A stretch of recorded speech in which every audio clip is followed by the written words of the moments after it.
un tour complet, il met 26 000 ans. Donc, là aussi, vous voyez, selon ce schéma, quand on est ici, ou on est là, on n'a pas la même distance par rapport au Soleil.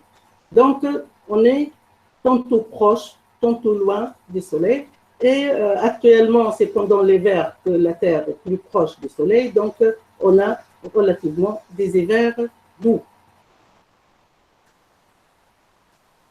L'excentricité. Très rapidement, l'excentricité, en fait, concerne le déplacement donc, voilà, des points de projection du Soleil. Donc, ça sort du centre, d'où le terme excentricité, on est à l'extérieur, donc, de ce point. Ce que nous connaissons d'habitude par abus, c'est qu'on pense que l'orbite de la Terre est circulaire. Or, il s'avère qu'elle n'est pas toujours circulaire et il peut se déformer pour donner une ellipse. Lorsqu'on a une ellipse, alors vous voyez que le centre se déplace. Pardon.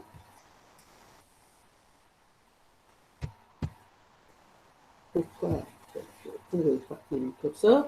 et donc, ce déplacement, en fait, il est très léger, hein, il est le maximum, c'est de 6%, mais du moment où on s'éloigne, on s'approche du Soleil, ça affecte aussi les ciseaux. Regardez, lorsque le centre est là, si la Terre est à ce niveau, on est le plus loin du Soleil, et on parle de l'aphélie. Par contre, quand on est à un point, par exemple ici, on est plus proche du Soleil et c'est la périhélie. À la fait, le terme périhélie, on a toujours trouvé dans l'explication que c'est d'origine arabe, surtout d'origine coranique.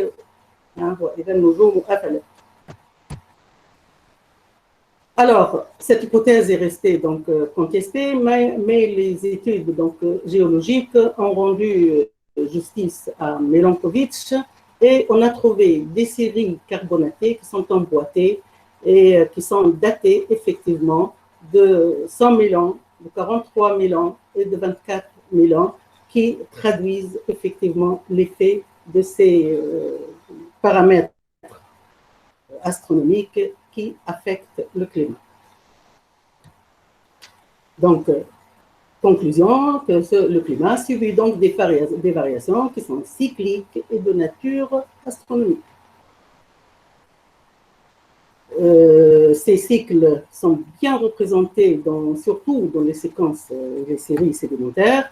Et vous avez ici un exemple d'une belle série sédimentaire.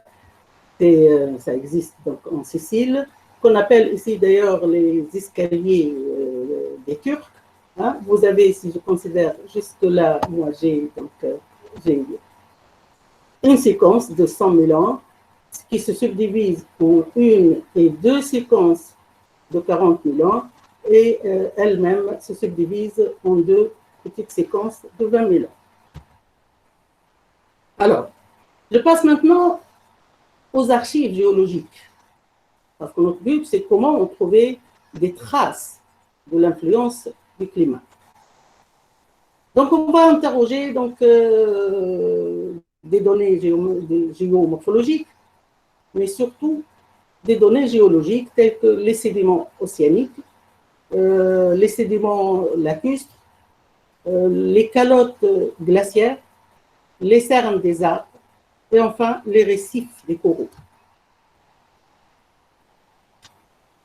Ce que nous trouvons dans ces archives, en fait, ce sont des données qui seront indirectes, qu'on appelle les proxédates.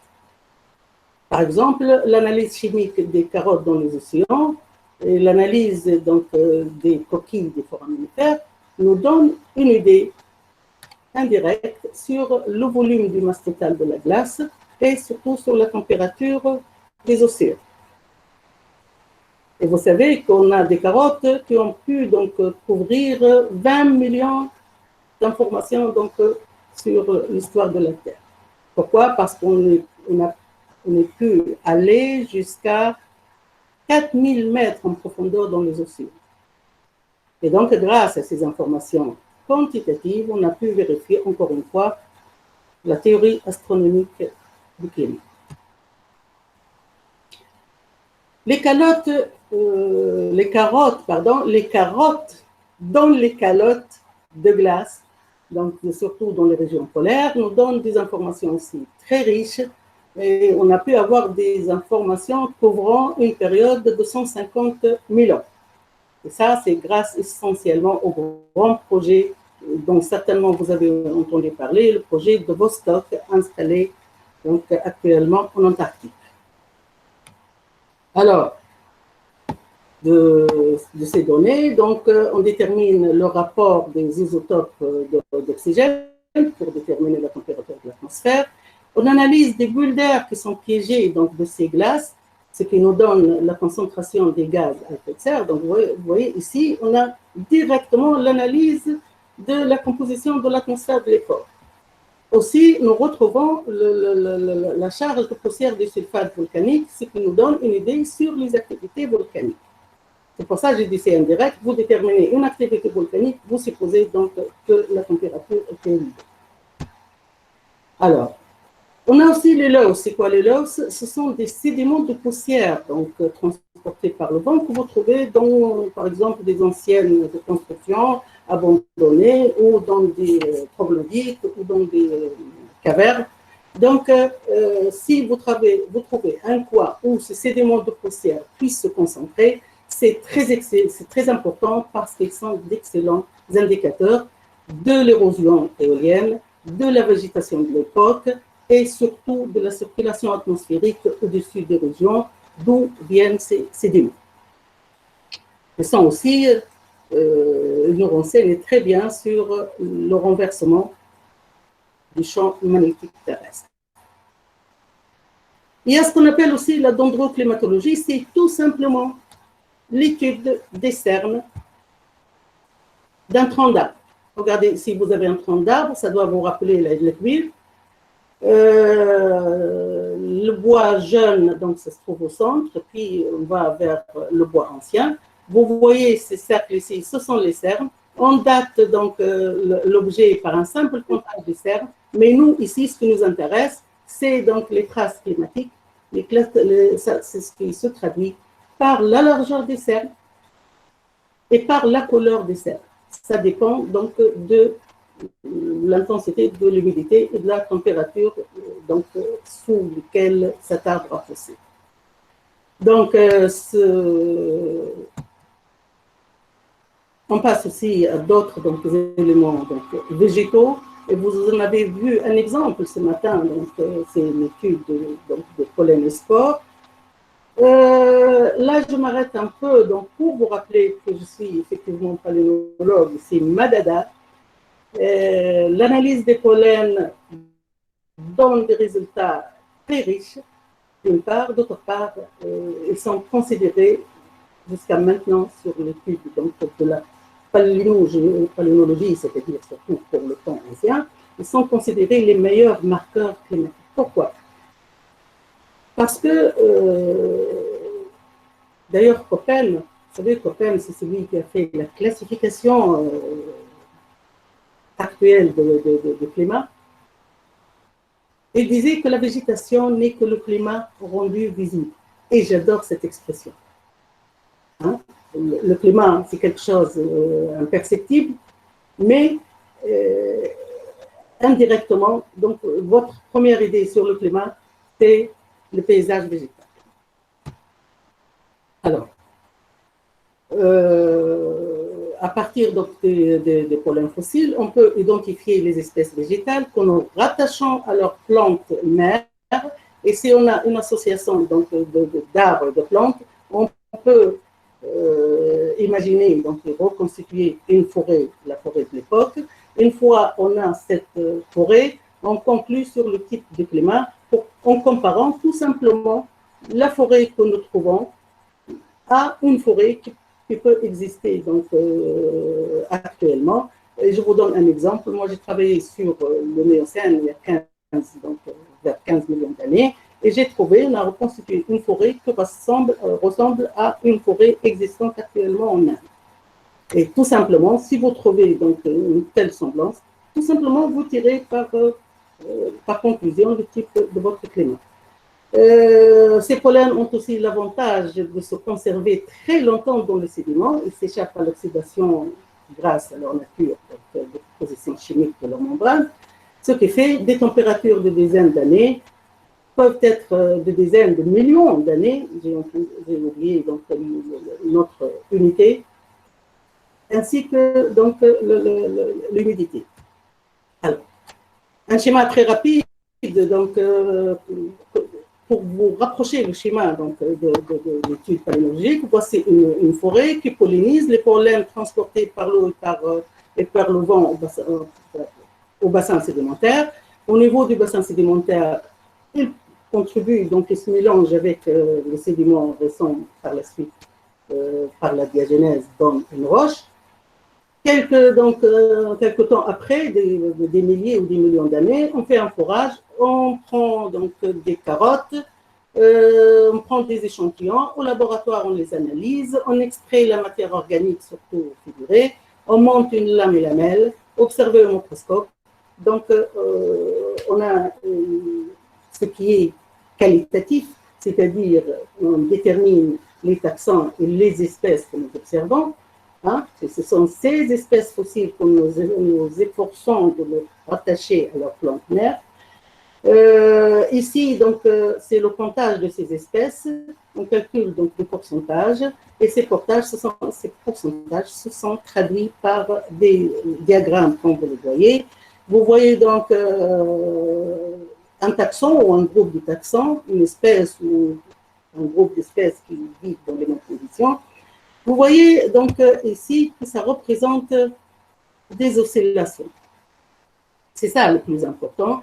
Pour nous, ces oscillations traduisent des oscillations climatiques, des variations de climat, parce que le couvert végétal change sous l'effet du changement du climat. Alors, مدام بيا العرض نتاعك ولا في جزء صغير من الشاشة مش على الشاشة كاملة.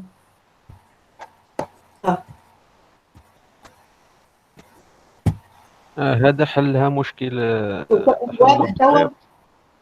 هو حاولوا تشوفوا واضح في المسمار جزء صغير من الشاشة مش الشاشة كاملة.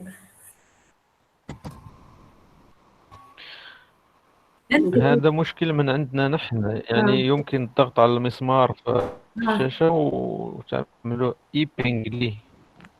اوكي نجم تكمل مدام بيا العرض. ما هو احنا ظاهر ما في جزء صغير ماهوش فهمتني.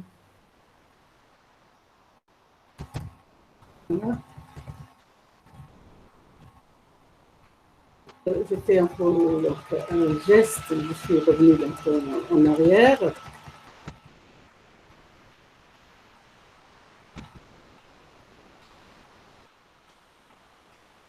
Donc, on était là. Donc, pour conclure, à partir de l'analyse de ces diagrammes, si on a donc des indices d'une forêt intense, on conclut sur un climat chaud et humide. Si on a par contre des herbes ou une végétation de savane ou de désert, tout simplement, on conclut sur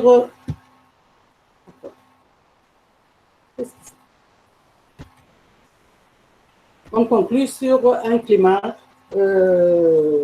climat rude, désertique, chaud ou froid. Alors,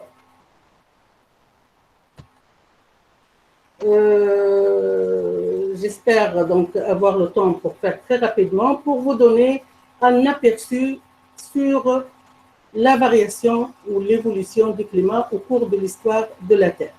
Donc, vous imaginez qu'au premier temps, durant les premiers milliards, donc, on sait que la température est chaude et l'atmosphère est asphyxiante et on ne peut pas aller plus loin. Tout reste hypothétique. On sait aussi que la luminosité solaire était inférieure à l'actuelle, à peu près d'environ 30%. Alors, quand on a une telle valeur de luminosité, quand je dis 30%, par rapport à sa valeur actuelle. Donc, normalement, la Terre devait être couverte de glace. Or, cette Terre blanche n'a pas existé. Il n'y a pas de données qui disent que cette Terre glacée a existé. Donc, la conclusion, c'est que cette diminution de l'intensité de la luminosité solaire était compensée par l'effet de serre qui était à l'époque très important parce que l'atmosphère était très riche en CO2. Pendant la période de 2300 à 900 millions d'années, il n'y a pas de traces de glace, donc on conclut sur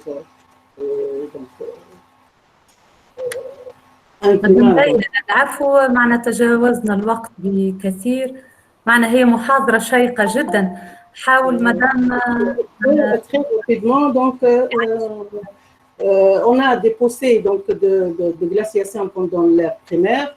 Pendant le secondaire, tout le secondaire, le climat était chaud et humide.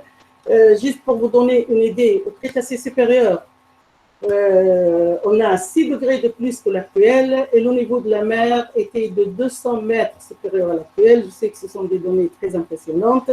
Donc, vous imaginez que toute la Tunisie à l'époque, par exemple, était sous l'eau. Au Crétacé inférieur, et ça c'est notre propre étude, nous avons déterminé une flore fossile et des restes de dinosaures dans la région de Tataouine, ce qui nous a permis de dire que Tataouine était l'équivalent de l'Amazone actuelle. Si elle est maintenant une zone désertique, on interprète ça par une inversion de polarité du champ magnétique. Au Quaternaire, donc les conditions sont favorables aux glaciations, et c'est là où on a déterminé bel et bien la cyclicité des périodes glaciaires interglaciaires, et c'est à partir de là qu'on a étudié bel et bien les phénomènes décrits par Milankovitch. Le Quaternaire, donc vous retenez qu'il est marqué par deux phénomènes importants, la cyclicité glaciaire interglaciaire et l'apparition de l'homme. Donc le Quaternaire, c'est notre ère.